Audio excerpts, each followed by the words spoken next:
हाँ जी। आवाज आ रहा है मेरा? हाँ जी, हाँ जी, हाँ जी। ठीक है, मुझे योग कराऊंगी मैं। ठीक है।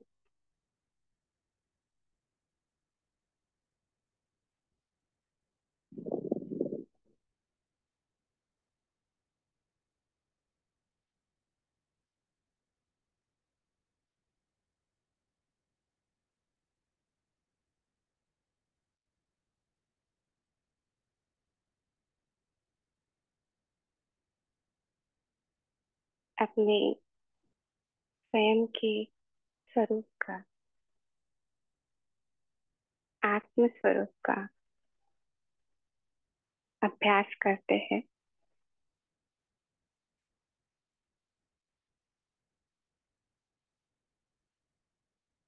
कल में बाबा ने मुरली में पूछा, कितनी बार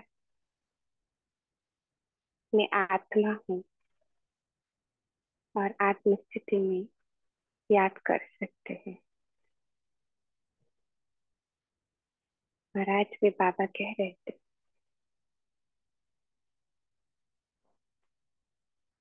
कि स्वयं को भूलते तो नहीं है, स्वयं के स्वरूप को, जो मेरी पहचान है, सत्य पहचान है, उसको हम भूलते तो नहीं है।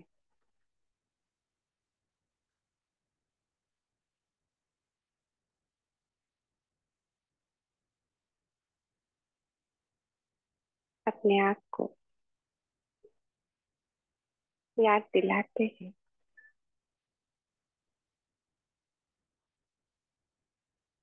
कि मैं इस स्थूल शरीर से अलग हूँ।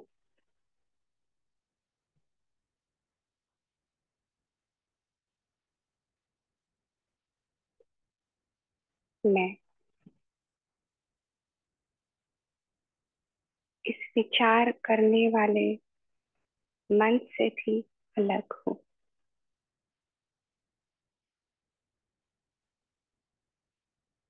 मैं इस निर्णय शक्ति बुद्धि से भी अलग हूँ।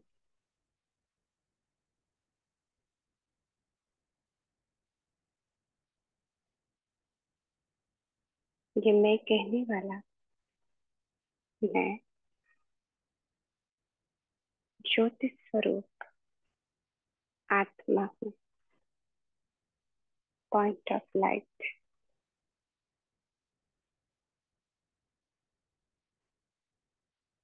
प्रकाश का बिंदु,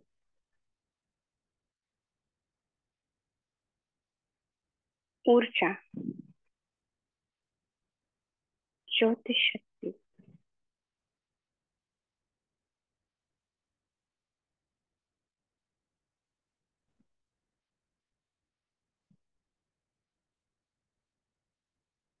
स्थूल शरीर, मन पांच प्रकृति से ऊपर, मन और बुद्धि से भी ऊपर,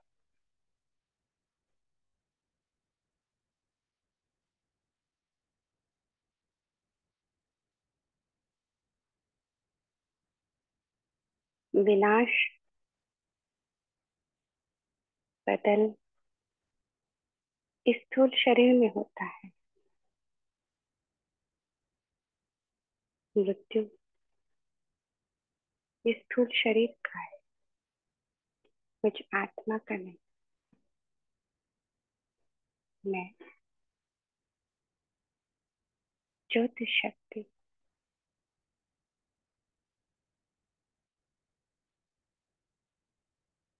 अमर, अविनाशी।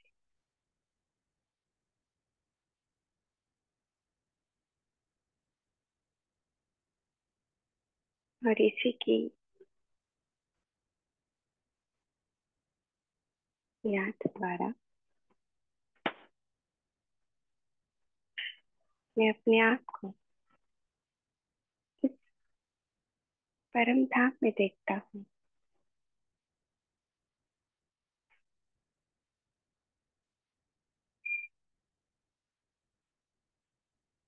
जहाँ प्रकाश है,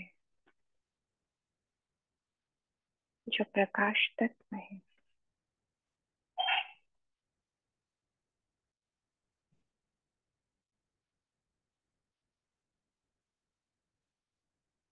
जो मेरा असली घर है,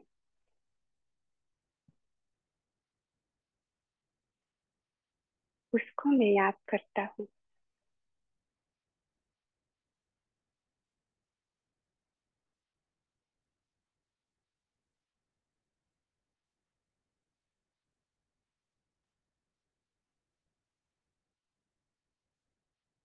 और इस याद से मुझ आत्मा का पिता,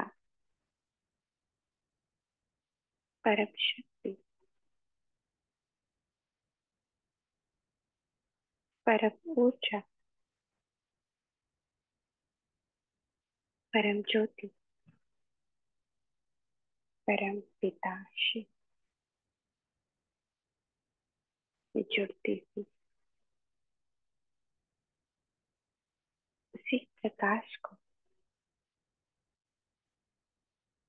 अपने अंदर लेती हूँ।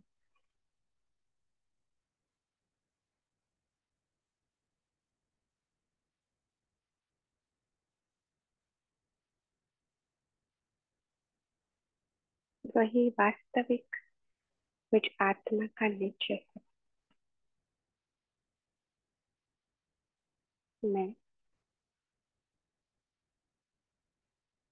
ज्योति स्वरूप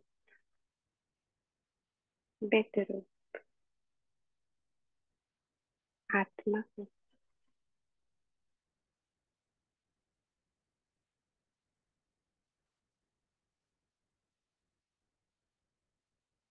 इस स्थिति में रहते हुए मैं वापस इस साकार शरीर में आती।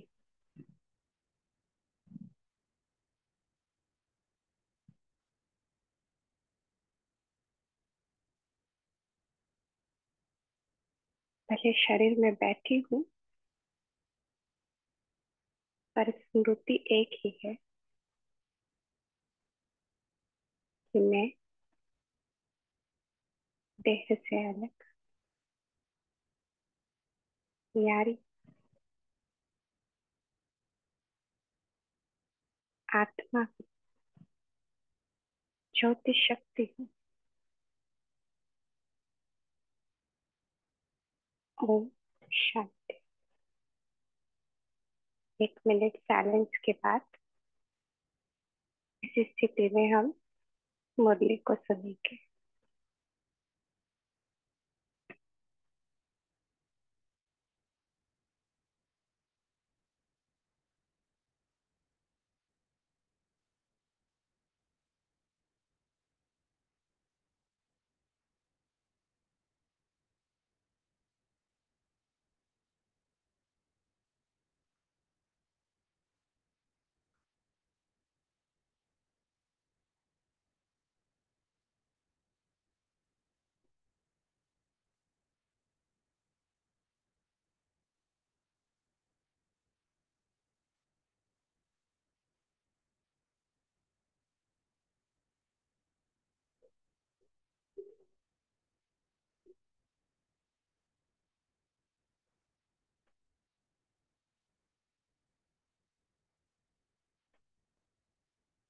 मुझे पार्ट 3 बताया गया था, तो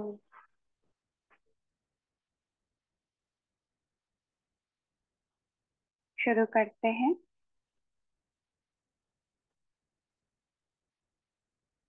एक तो 1980 की मुरली है बाबा की।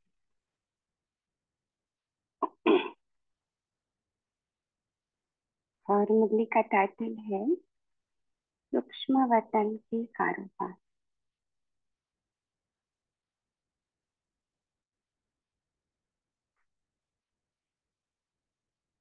त्रिकालदर्शी स्टेज पर स्थित रहने से व्यर्थता खाता समय।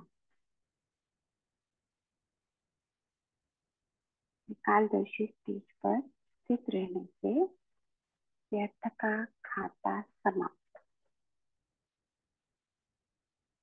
बाबा पूछ रहे हैं, सभी अपने को पद्मा पदम भाग्यशाली समझते हुए हर संकल्प व कर्म करते हैं।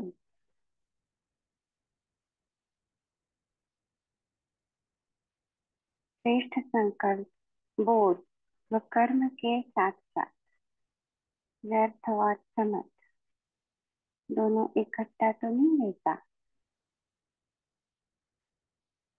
अभी अभी व्यर्थ, अभी समर्थ, ऐसा खेल तो नहीं चलता। व्यर्थ एक सेकंड में पद्मों का नुकसान करता है, समर्थ एक सेकंड में पद्मों की कमाई करता है। सेकंड का व्यर्थ की कमाई में बहुत ही घाटा डाल देता है। जैसे कमाई का खाता जमा होता है, वैसे घाटे का खाता भी जमा होता है। घाटे का खाता ज्यादा होगा तो कमाई उसमें छिप जाती है। क्या कह रहे, वापस लिखते हैं, अंडरलाइन कर दीजिए। घाटे का खाता ज्यादा होगा तो कमाई उसमें छिप जाती है। तो व्यर्थ समाप्त हो गया या अभी अभी साथ है।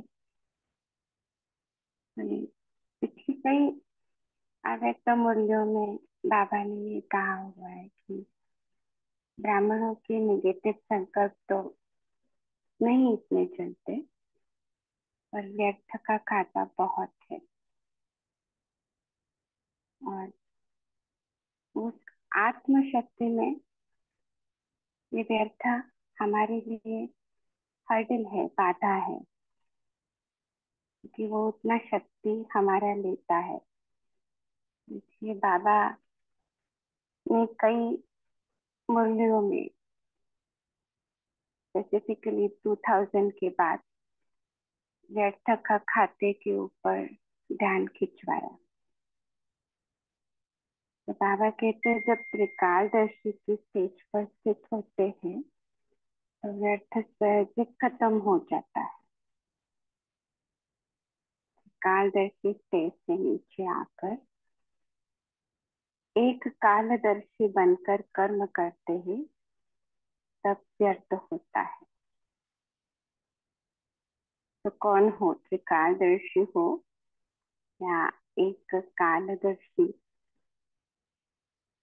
सदा त्रिकालदर्शी स्थिति में स्थित रहो तो सदा सफलता मूर्त होगी। कैसे त्रिकालदर्शी स्टेज हमारा ये व्यर्थ का खाता खत्म करेगा, किस तरह से, ये बाबा क्यों कह रहे हैं? तो इसको हम थोड़ा सा बाद में चिंतन के टाइम ये पॉइंट लेंगे, हो सके तो कोई नोट कर ले कि सदा त्रिकालदर्शी में स्थित होते हो तो सफलता में कैसे है, या व्यर्थ का खाता कैसे करेंगे, या हम व्यर्थ में जाने से बच सकते हैं। तो प्रैक्टिकली हम इसको समझने की कोशिश करेंगे। चलिए आगे बढ़ते हैं।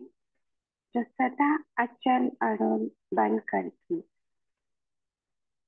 श्रेष्ठ पाठ बजाने वाले हैं, उनको कहा जाता है विशेष पाठधारी। विशेष पाठधारी हो या साधारण, विशेष पाठधारी का विशेष गुण है, क्या है? वह सेवा और विश्व सेवा दोनों का तालीम। तो हमने पिछले कई मॉड्यूल में इस पर डिस्कशन भी किया है कि स्व सेवा ये शब्द बाबा को क्यों लाना पड़ा, क्योंकि सेवा का अर्थ ही कईयों ने ठीक से समझा नहीं, सेवा में अपने आप को इतना छोड़ दिया। वहां पे स्वयं का ऊपर का जो ध्यान है, स्वयं स्वयं पर जो कर्मों का बोझा है, जो हीलिंग है, कई जख्म है, उस पर ध्यान ही नहीं गया। कल की भी जो वाणी थी उसमें साकार वाणी में बाबा ने ये कहा है ना कि तीन सेवा है। तो बाबा ने कल ये बात कही, मूल सेवा तुम्हारी क्या है, अगर आपको याद होगा। मूल सेवा माना याद, याद की सेवा। और फिर बाबा ने स्थूल सेवा और मनसा सेवा का जिक्र किया है। तो जहाँ स्वयं की सेवा, स्वयं पर ध्यान होगा, तो अपने आप फिर वो फ्लो होगा औरों की तरफ। जो है सब स्वयं से स्टार्ट है। फॉरगिवनेस, क्षमा स्वयं से स्टार्ट है। आनंद, सुख स्वयं से स्टार्ट है। स्वयं के पास से तो दूसरों के पास जाएगा, तब वह विश्व सेवा का भी कारण बनेगा। ये दोनों का बैलेंस की बात बाबा कर रहे हैं। पॉइंट 2 है सेवाधारी भाई बहनों से अपने अनेक जन्मों कमाई की कमाई को जमा करके जा रहे हो। मधुबन अर्थात वरदान भूमि। वरदान भूमि से वरदानों की झोली भरकर जा रहे हो। अनेक जन्मों के लिए जमा कर लिया। यहाँ का वातावरण, यहाँ का अनुभव सदा साथ रखेंगे, या 1 वर्ष, आधा वर्ष तक साथ रखेंगे। सदा इसी वायुमंडल को स्मृति में रखते हुए स्वयं को समर्थ बनाना।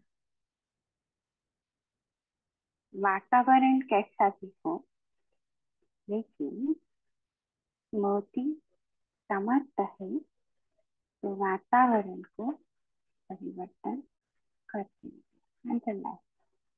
इसलिए बाबा कहते हैं स्मृति से समर्थी। तो हम कौन सी स्मृति अपने साथ ले रहे हैं, कैरी कर रहे हैं, इस पर कई चीजों का डिपेंड करती है। तो अभी आज इस पॉइंट में बाबा ने क्या कहा है कि वातावरण, तो जो मधुबन का जो वातावरण है, जो अनुभव है, उसको बाबा ने स्मृति में लाने के लिए कहा। क्यों क्यों कहा होगा? क्योंकि मधुबन में जाते हैं तो वो उमंग, उत्साह, याद का पुरुषार्थ सब चलता है। लेकिन जैसे ही वहां से हम लौकिक में आते हैं तो हमारे लिए वो सब खत्म हो जाता है।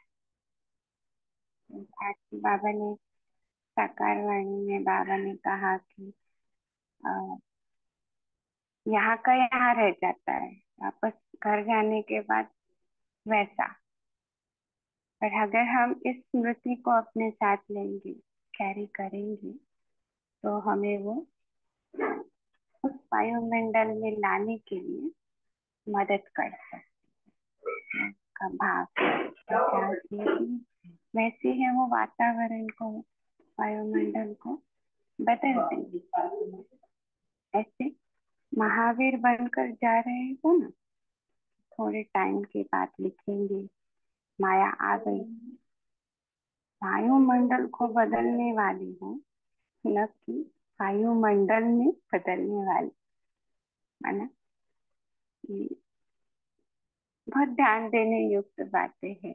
जैसे इसके बहुत छोटे छोटे अभ्यास में हम अपने आप को जान सकते हैं।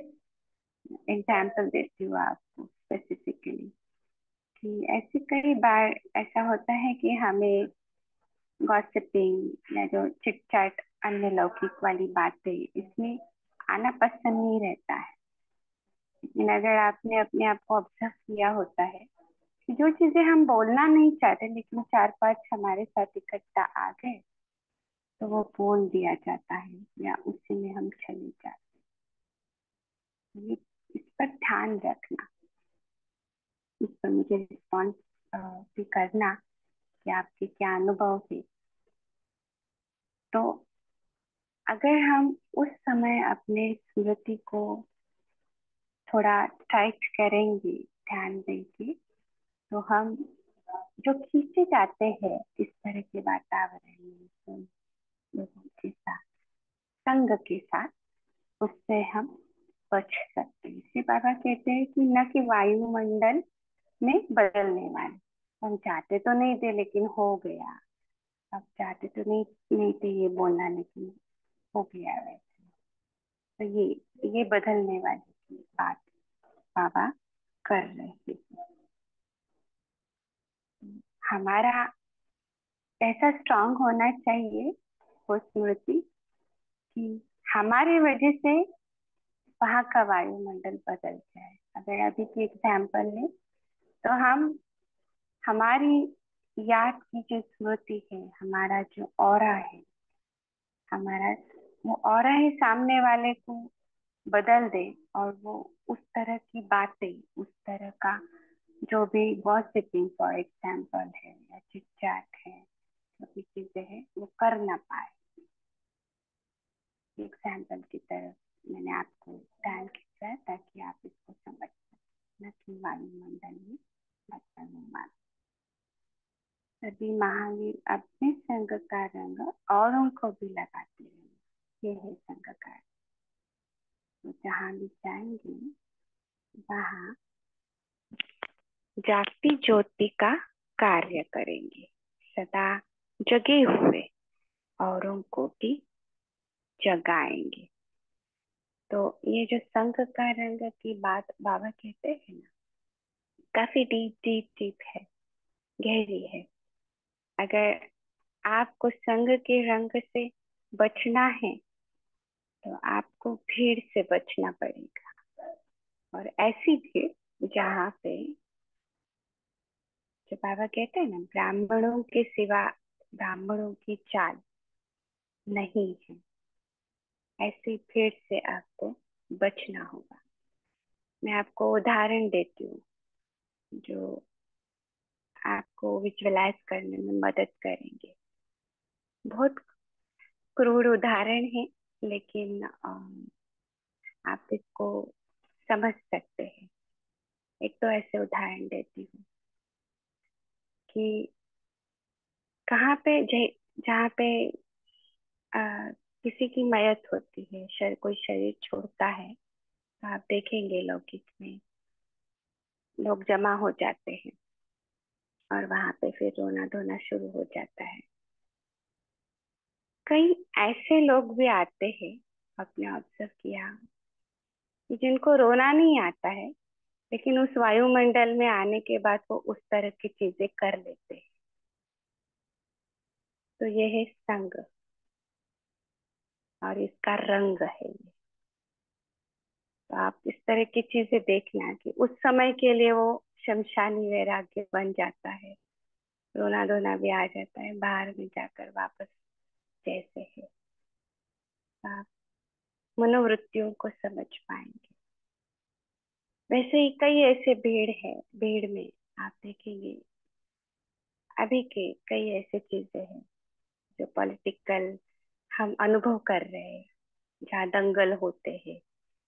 ये चार लोग ही दंगल करते हैं, चार लोग उसको उकसाते हैं तो भीड़ इकट्ठा हो जाती है और फिर उस उसका रंग एक दूसरे को लगता है और फिर उसका भड़का उठता है।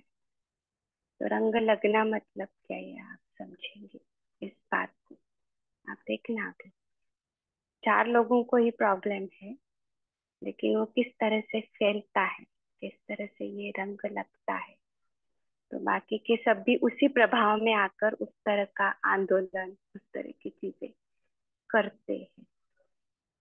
तो ये है रंग लगना। तो इसलिए इस संग के रंग का जो बाबा बात करते हैं उसका एक आधार है कि बाबा कहते हैं ना एकांत, तो भीड़ से बचना सीखना पड़ेगा हमको, तब एकांत में जा पाएंगे।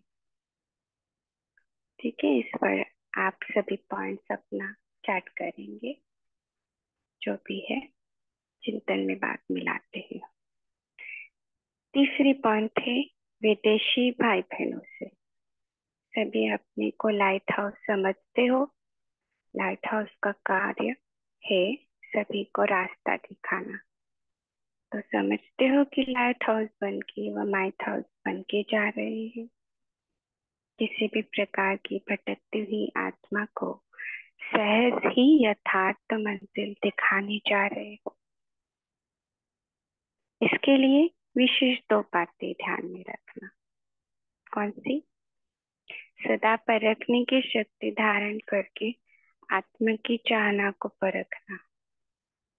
जैसे योग्य डॉक्टर उसको कहा जाता है जो नफ्स को जानता है। तो परखने की शक्ति सदा यूज करते रहना। तो किस आधार पर हम परखेंगे, ये बात आती है ना। हम बाबा स्पेसिफिकली ये जो कॉन्टेक्स्ट है इसका, कि कौन सी आत्मा किस चाहना से आई है। अभी अभी जो आत्माएं आ रहे हैं वो मोस्टली शांति की चाहना से आते हैं। उनको शांति चाहिए, वो शक्ति चाहिए। ज्ञान उठाने का जो शक्ति है, ज्ञान उठाने की जो कैपेसिटी और कैपेबिलिटी हम कह सकते हैं, वो हर आत्मा में तो नहीं रहेगी। और ये क्या हम परख सकते हैं? तो कई बार ऐसा होता है कि सामने वाले को पानी की प्यास है और हम उसको 36 प्रकार का भोजन देते हैं, नहीं पहले तो ये खा फिर पानी। तो इस तरह की बातें होती हैं। तो हमारा मन शांत हो, ये पहला आधार है। और दूसरा, सृष्टि चक्र का आधार से उस आत्मा की नब्ज को पकड़ना। जो बाबा कह रहे जैसे योग के डॉक्टर उसको कहा जाता है जो नब्ज को जानता है कि वो आत्मा कौन से सेक्शन की हो सकती है, कौन सी। इसके लिए हमें सृष्टि चक्र का गहरा अभ्यास रोज करना ओम पड़ेगा। शांति दीदी। जी थोड़ा सा ना माइक से दूर होके बोलेंगे ना, आवाज क्लियर आएगी। ठीक है। हाँ। अभी आवाज आ रही है सबको क्लियर?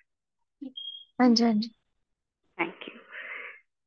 तो ये परखने की शक्ति जब हम यूज करेंगे तो उस आत्मा को जो चाहिए वो मिलेगा और वो खुश होके जाएगी। मैं आपको एक अनुभव सुनाती हूँ उसके आधार पर कि मैं कोर्स लेती हूँ तो मैं सैग्रीगेट करती हूँ, कैटेगराइजेशन कर लेती हूँ कि कौन सी आत्मा किस भाव से कोर्स के लिए आई है। मैंने ये प्रैक्टिस रखी पिछले 1 साल जब मैं ये सेवा दे रही थी।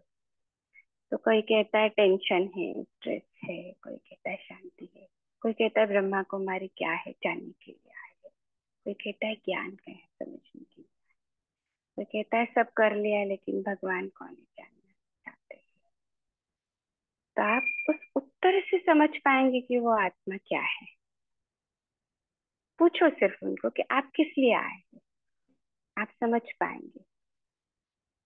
तो उस आधार पर फिर कोर्स को भी कंडक्ट कर सकते हैं, ज्ञान को दे सकते हैं। तो एक तो बार ऐसे हुआ कि वो आत्मा सिर्फ मेडिटेशन सीखना चाहती, नहीं हमको मेडिटेशन ही सीखना है। तो हम ये नहीं कह सकते कि 7 दिन का कोर्स के बाद आप मेडिटेशन करो।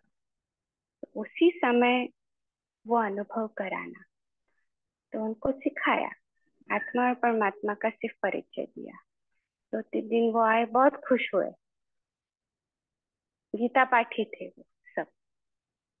मैंने कहा बस हमको तो समझ में आएगा, हमको बहुत खुशी हुई कि हमको मेडिटेशन क्या है वो जानना था। तो हम यहाँ पर आकर वो बैठकर कर सकते हैं क्या? तो मैंने कहा कर सकते हैं, परमिशन है। तो बस अभी हमको आगे नहीं बढ़ना है, हमको ज्ञान व्यान नहीं लेना है। आप क्या करेंगे?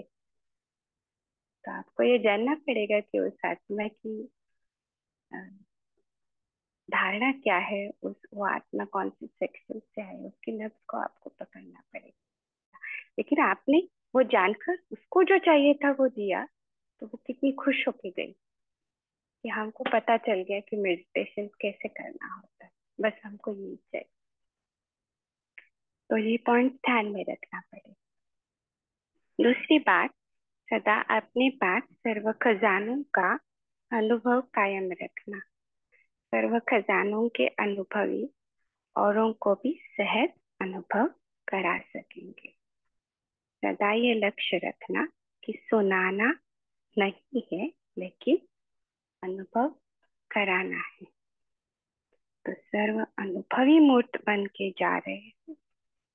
अनुभवी मूर्त, स्पीकर नहीं। क्या बात कह रहे बाबा। स्पीकर अलग बात है और अनुभवी मूर्त अलग बात है। क्योंकि जो अनुभव से जो बात आती है, जैसे बाबा कहते सामने वाले को वो छू जाती है, वो टच करती है, और वहां पे वो आत्मा उसी के वजह से चेंज होती है, भाषण से नहीं चेंज होती है। तो सर्व संबंधों का, सर्व शक्तियों का, सबका अनुभव। तो टाइटल क्या हो जाएगा? शक्तियों के अनुभवी का टाइटल है मास्टर सर्वशक्तिमान, और गुणों के अनुभवी का टाइटल है गुण मूर्त। सर्व संबंधों के अनुभवी का टाइटल है सर्व स्नेही। ये बाबा लक्षण बता रहे हैं हमें कि अगर हमें ऐसे शक्तियों का अनुभव है तो हम कैसे हैं। हम बाबा के साथ के सर्व संबंधों का अनुभव करते हैं तो हम सर्वस्नेही तो जरूर होंगे। तो कितने टाइटल हो गए? ये सब टाइटल लेकर जा रहे हो ना। जैसे उस नॉलेज को पढ़ने वाले, कोई डिपार्टमेंट में कार्य करने वाले मेडल्स लेते जाते हैं, लौकिक की भेंट बाबा दे रहे हैं, तुलना करके बता रहे हैं। तो आपको कितने मेडल्स मिले हैं? सब मेडल्स के लिए है? मेडल्स ले लिए हैं? जितने ज्यादा मेडल्स होते हैं तो सबका अटेंशन जाता है ना। ऐसे आपके मस्तक से, नैनों से दिखाई दे कि यह सर्व प्राप्ति स्वरूप है। ऐसे बनकर जा रहे हो। बाबा सब कह रहे हैं कि आप मधुबन से जाते हो तो अपने अंदर क्या क्या चीजें चेंज करे, क्या क्या चेक करे, क्या क्या भर कर जाए, क्या क्या छोड़ कर जाए। पॉइंट 4 है, पुरानी दुनिया में रहते अपने को संगम युगी ब्राह्मण समझ कर चलते हो। संगम युगी ब्राह्मण कलयुगी सृष्टि से किनारा कर चुके, इसीलिए उनकी आंख पुरानी दुनिया की तरफ कभी नहीं जा सकती। पुरानी दुनिया, पुरानी देह या संबंधी किसी तरह की आकर्षण न हो। वैसे भी गवर्नमेंट के बिगर पासपोर्ट गवर्नमेंट के बिगर पासपोर्ट के कोई दूसरे देश में चले जाते हैं तो बंदी बना लेते हैं। यहाँ भी जब बाप की छुट्टी नहीं है तो बिगर छुट्टी अगर आ गए तो माया बंदी बना देगी। कभी भी देह के संबंध की स्मृति तो नहीं आती है। नष्ट मोहा हो। तो बाबा ने आज के साकार वाणी की मुरली में भी ये बात बताई है। नष्ट मोहा, जो हमारी सिद्धि हो। और पहला पाठ है आत्मा का, जो विधि है। और बाबा ने आज भी पूछा कि अभी भी ये पुरानी दुनिया में रहना अच्छा लगता है क्या तुम्हें? पूछा आज के साकार वाणी में। तो वही बात अव्यक्त मुरली में भी रिपीट हो रही है। अगर थोड़ा भी मोह हुआ तो जैसे मगरमच्छ पहले थोड़ा पकड़ता है, फिर सारा लेता है, इससे माया भी सारा हब कर लेगी। इसीलिए जरा भी मोह न हो, सदा निर्मोही।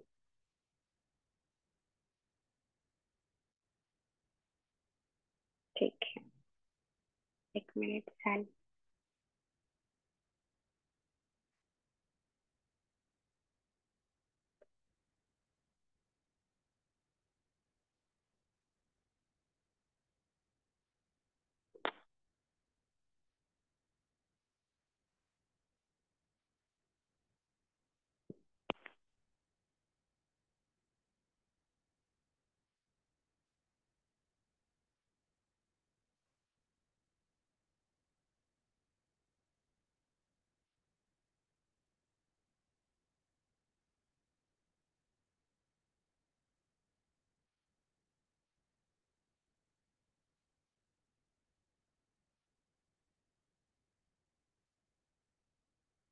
ठीक है। तो मुरली चलते समय, मुरली पढ़ते समय जो 2 पॉइंट्स थे, मुझे याद नहीं उसमें से दूसरा पॉइंट मैंने आप लोगों को कहा था कि आप शेयर करो, ये संग के रंग का। और पहला पॉइंट था कि त्रिकालदर्शी। तो त्रिकालदर्शी बनने के बाद हम व्यर्थ को कैसे समाप्त कर सकते हैं? तो इस पर किसी का कोई चिंतन चला या किसी के पास कोई ये सब पॉइंट आया कि मतलब क्या?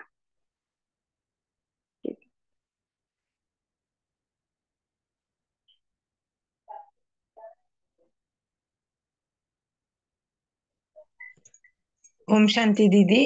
संग का रंग, इसका मतलब बाप के संग में रहेंगे तो बाप समान बन जाएंगे ना, तो संग का रंग लग जाएगा। और व्यर्थ के संग जाएंगे तो व्यर्थ लग जाएगा, क्यों क्या ये लग जाएगा। इसके लिए बाप के साथ रहेगा तो संग का रंग लग जाएगा। और दूसरा बाबा ने क्या कहा, थोड़ा। ओम शांति। त्रिकालदर्शी ओम के एक पॉइंट। ओम शांति। त्रिकालदर्शी माना जब भी हम स्वमान में स्थित रहकर तीनों कालों को देखकर, स्वमान की सीट पर बैठकर तीनों कालों को देखते हैं और फिर कोई भी कार्य करते हैं, जो भी बोलने का है, संकल्प करने का है, स्थूल कार्य करने का है, तो तीनों कालों की अवेयरनेस से, अटेंशन से हमारी जागरूकता ऑटोमेटिक आ जाती है कि ये जो हम कर रहे तीनों कालों का हमें ज्ञान है कि क्या हुआ था, हम क्या कर रहे हैं, उसका क्या रिजल्ट आएगा। वो तीनों को पहचानते हुए फिर जब हम कार्य करते हैं तो मन में से क्वेश्चन, क्यों, क्या, कैसे, वैसे, क्या हुआ गया, वो सब चले जाते हैं, तो व्यर्थ खत्म हो जाता है। तो समर्थ आ जाता है, समर्थ बन जाते हैं, शक्ति स्वरूप बन जाते हैं। जी करेक्ट। इसमें और एक ऐड करना चाहूंगी आ, कि आ, त्रिकालदर्शी, जब बाबा कहते हैं इसका प्रैक्टिकल में, माना तीनों काल हमारे साथ चल रहे हैं। और थोड़ा सा इसके विस्तार में जाते हैं कि हम कैसे पुरुषार्थ और इसको स्मृति में बार बार लाए। तो हम तीनों काल हमारे साथ ही चल रहे हैं। हमारे साथ अभी जो घट रहा है वो हमारे पास्ट के वजह से है, हमारे भूतकाल के वजह से है।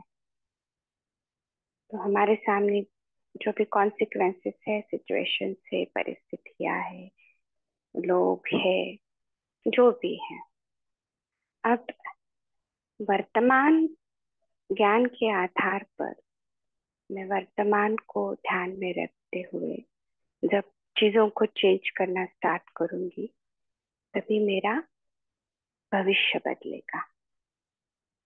तो इसलिए मैंने ये बात कही कि तीनों काल साथ चल रहे हैं। ऐसा नहीं है कि भविष्य बाद में आएगा, नहीं, वर्तमान के आधार पर भविष्य है। तो मेरा वर्तमान, मेरा प्रेजेंट मैं जिस तरह से रखूंगी, उसी के आधार पर मेरा भविष्य बनता है, और वर्तमान का आधार पास्ट है वापस। तो तीनों एक एक दूसरे से लिंक है। तो हमें मौका ये मिला है संगम युग में और अभी के समय में, जो बाबा कहते हैं कल्प कल्प का सोता है, कल्प कल्प की बात ही है कि ये समय मिला है अपने आप को बदलने का, हमारे पास्ट के जो भी विकर्म हमसे बने हुए हैं उनको क्लियर करने का। तो मेरा वर्तमान भी मैं बदलूं, वर्तमान भी अच्छा रहेगा, और उसके आधार पर मेरा भविष्य भी बनेगा। तो ये स्मृति जब मेरे साथ रहेगी तो वास्तव में मैं जो भी कार्य कर रही हूँ, बोल रही हूँ, मैं एक नहीं 1000 बार सोचूंगी।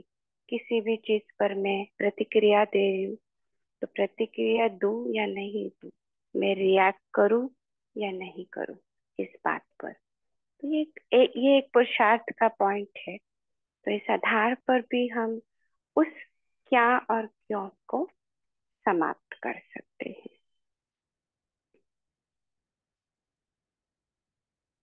जी, धीरे आदि मध्य अंत को ध्यान मिलाकर कर्म आना। जी, तीनों काल साथ चलते हैं। जी, तो उसी के आधार पर हम फुल स्टॉप लगा सकते हैं। तो जो बाबा ने स्मृति की बात की, स्मृति सो समर्थि, तो ये स्मृति को कैरी करेंगे तो वो समर्थपना हमारे अंदर आएगा।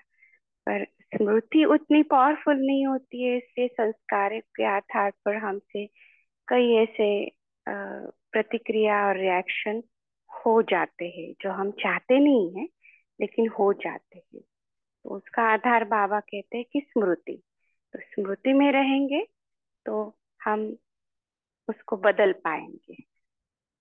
ये प्रैक्टिकल है उसका। और कोई पॉइंट है, किसी को क्वेश्चन है या कोई पॉइंट बोलना है तो? जी दीदी, ओम शांति। दीदी, संघ के रंग का ये भी तो, जैसे बच्चे सोसाइटी का रंग ले लेते हैं, वो भी तो हो सकता है। जैसे आपने तो कहा भी किसी के प्रभाव में नहीं आना, वो तो आज हमारे साथ आज ही हुआ। हम हमारी लोकी मामी जी की डेथ होती है, हम वहाँ गए थे, सारे रो रहे थे, लेकिन हम नहीं रोके, क्यों? हम प्रभाव में नहीं आए। हम तो उनको जी, बाबा से शांति लेके शांति गिरने दे रहे थे। वैसे एक रंग का संग ये भी होता है सोसाइटी में, जैसे बच्चों, सोसाइटी से बच्चों को रंग का संग लग जाता है, वो भी हो एग्जैक्टली। सकता है। जी, thank you for sharing this point भाई जी। ये मैंने हाँ जी। इसलिए किया कि ये प्रैक्टिकल चीज है कि रंग लगना मतलब क्या। तो ये हम जब ध्यान में रखते जाएंगे तो हमें समझ में आएगा कि कैसे कैसे हम प्रभाव में आते हैं और किस लिए बचना होता है और कैसे बचना है उसके से। ये तो भी प्रभाव में आते हैं, हमारे अंदर अभाव है। इफेक्ट में आते हैं तो किसी के हमारे अंदर इफेक्ट है, इसलिए जी, ये प्रभाव में हमें नहीं आना। बाबा की जी, स्मृति के साथ रहना, जी, स्मृति तो स्वरूप को। जैसे बाबा फिकल से आप ना है। शांति के लिए दे रहे थे, ऐसे ही करना। जी, जी। और किसी को है पॉइंट, किसी का पॉइंट है जी और कोई है? जी दीदी, ओम शांति। तो जी, मैं कुछ शेयर करना चाहती हूँ संघ का रंग के। तो लास्ट वीकेंड हमारे घर पर तीन आत्माएं आए थे। वो लौकिक के थे, तो घूमने आए थे। वो हमारे घर पर 2-3 रोज रुके थे। लेकिन मैं बाबा से पहले बता दिया था कि बाबा वे तो लौकिक की आत्माएं आ रहे हैं, लेकिन बाबा वे आ तो रहे हैं, लेकिन यहाँ से आपका कुछ लेकर जाए। केवल घूमने के मात्र नहीं, लेकिन बाबा आपका कुछ लेकर आए। तो फिर ऐसे रहे हम उनको बहुत अच्छा से, बहुत वे बहुत खुश थे, बहुत मिठास फील करे फैमिली में। फिर बात ही हुई ब्रह्मा कुमारी के ज्ञान का, तो मैं थोड़ा कुछ बताया। वो इतना इंटरेस्ट हो गए। और तो उनका उनका जो संग मैं अपने में उसका रंग मुझ में नहीं लगा, लेकिन मैं अपना रंग का प्रभाव उन पर डाला। क्योंकि मैं बाबा से पहले बोला था कि बाबा इनको यहाँ से आपका कुछ लेकर जाना है। तो वे तीन आत्मा इतना मगन हो गए बाबा के ज्ञान में, थोड़ा थोड़ा कुछ बताया। फिर वे 7 डेज का कोर्स करने के तीनों आत्मा, बेटी थी और माँ और बाप, ये तीनों आत्मा पूरा रेडी हो गए हैं 7 डेज का कोर्स। नेक्स्ट डे मंडे से वे शुरू करेंगे। जी करेक्ट। जी तो बिल्कुल। उनका उनका रंग लग गया बाबा का। ओम जी शांति। Thank you for sharing this दीदी। इसलिए सेंटर पर जाकर मुरली सुनने का इफेक्ट इतना डिफरेंट होता है। जी करेक्ट है, क्योंकि वहाँ पे वायुमंडल है, वहाँ पे वो वातावरण बनता है, तो आपको वो उस तरह उस वातावरण को ढालने के लिए मदद करता है। बिल्कुल है, करेक्ट है। ओम शांति। मैं थोड़ा मेरा भी अनुभव शेयर करूं। जी बताइए। हाँ, तो मैं भी ज्ञान में हूँ। तो मेरी भी एक सहेली है, बम्बई में रहती है, अभी ठाणा में रहती। तो उन्होंने भी मुझे पूछा, मैं ऐसा बताती ना, बाबा का ज्ञान का पॉइंट बताती, आज का मुरली का भी बताया। तो वो कोर्स करने के लिए राजी हो गया, और वो ठाणा में आनंद नगर किधर है उधर जाके सेंटर में पहुंच गई। और वो बहन को बोली, मुझे कुछ सेवा दो। तो बोले, ऐसा नहीं सेवा देगी तो कैसा, तुम 7 दिन का कोर्स करो और फिर तुम्हें अंदर लेगा। तो उन्होंने मुझे तुरंत फोन किया कि मैं गई थी, तुमने बताया था ना वो कोर्स करने के लिए, तो तू मुझे घड़ी घड़ी फोर्स करती ना, इधर आती तो वो गई उधर। और उनको बोली, वो बहन का नाम मैंने भेजा था उसको और फोन नंबर। तो गई उधर, पूछा उसको, तो हाँ बोली, 2 दिन के बाद आ जाना, 7 दिन का कोर्स करना और फिर सेवा देंगे। ओम शांति। Thank you for sharing. तो बहन अभी क्लास को यही हम खत्म करें, फुल स्टॉप लगाए। ये दीदी पहले हम पोल लॉन्च करने से भी मेन पेज पे आके जी अपना पहले लॉन्च कर देंगे, उसके बाद दीदी जैसे आपकी इच्छा हो वैसे करेंगे। जी जी ठीक है।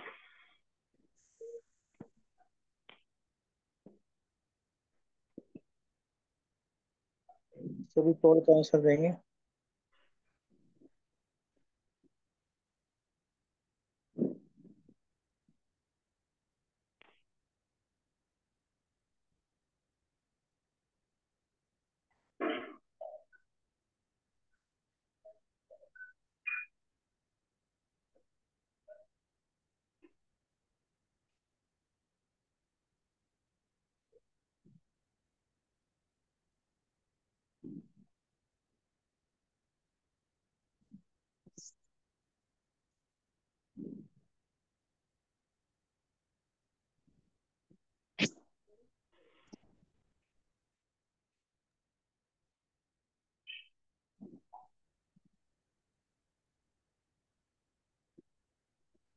दीदी जी आप होमवर्क भी दे सकते हो, योग भी करा सकते हो।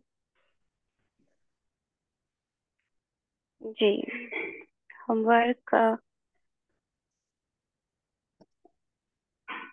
ये आज जो बाबा ने बात की है अ, त्रिकालदर्शी की, तो वही हम एक होमवर्क लेते हैं कि हम पूरे दिन में ऐसे कईयों के साथ संपर्क में संबंध में आते हैं। तो उस समय अगर कोई ऐसे सिचुएशंस है कि जहाँ पे हम रिएक्ट होते हैं, प्रतिक्रिया देते हैं, तो अपनी स्मृति से हम संभाल सकते हैं क्या। कई बार हम स्थूल में, वाचा में या एक्शन में नहीं लाते, लेकिन सूक्ष्म में होता है। मैं ये नहीं कह रही हूँ कि स्थूल में हम करते हैं, लेकिन सूक्ष्म में होता है, विचार चलता है। तो वो विचार भी ना चले, ये यहाँ तक हम अपना पुरुषार्थ कर सकते हैं क्या। तो दोनों चीज, अगर स्थूल में आ रहा है तो उसको चेक करें, अगर सूक्ष्म में आ रहा है तो उसको चेक करें कि हम त्रिकालदर्शी रहकर उस बात को अवॉइड कर सकते हैं क्या, या उस खत्म कर सकते हैं क्या? ठीक है।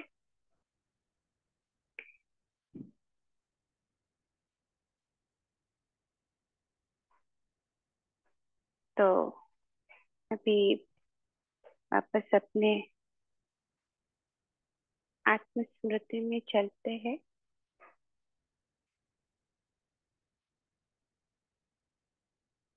इस स्थूल शरीर को उपयोग कर हमने ये मुरली सुनी। कान का, बुद्धि का, मुख का प्रयोग किया।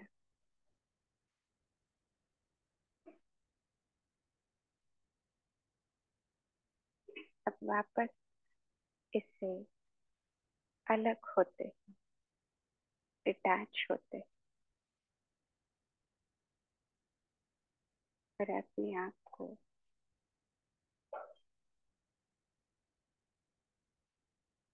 उसी आत्मस्मृति में लेकर जाते।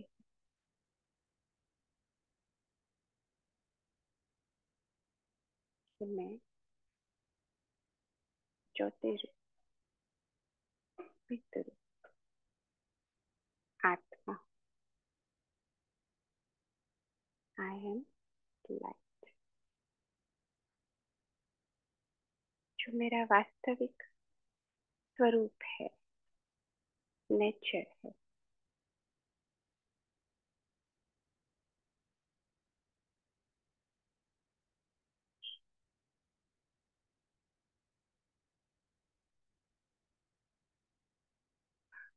जब इस स्मृति में आते हैं तो अन्य विचार,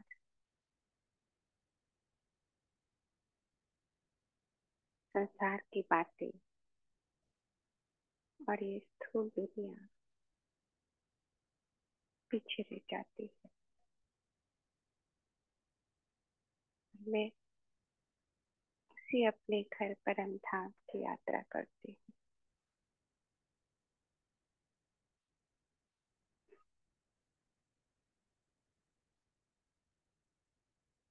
और अपने पिता परमात्मा के साथ जुड़ती हूँ।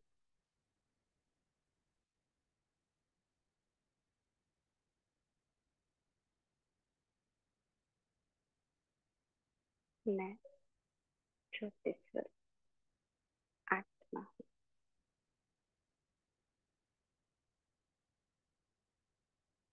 ओम शांति। थैंक यू दीदी, बहुत अच्छे से आपने मुरली रीड की और सारी डिटेल में हमें समझाया। बहुत बहुत शुक्रिया आपका। बाकी सभी आत्माओं का शुक्रिया इस काल में जुड़ने के लिए। Om Shanti, good night. ओम शांति, सभी का धन्यवाद।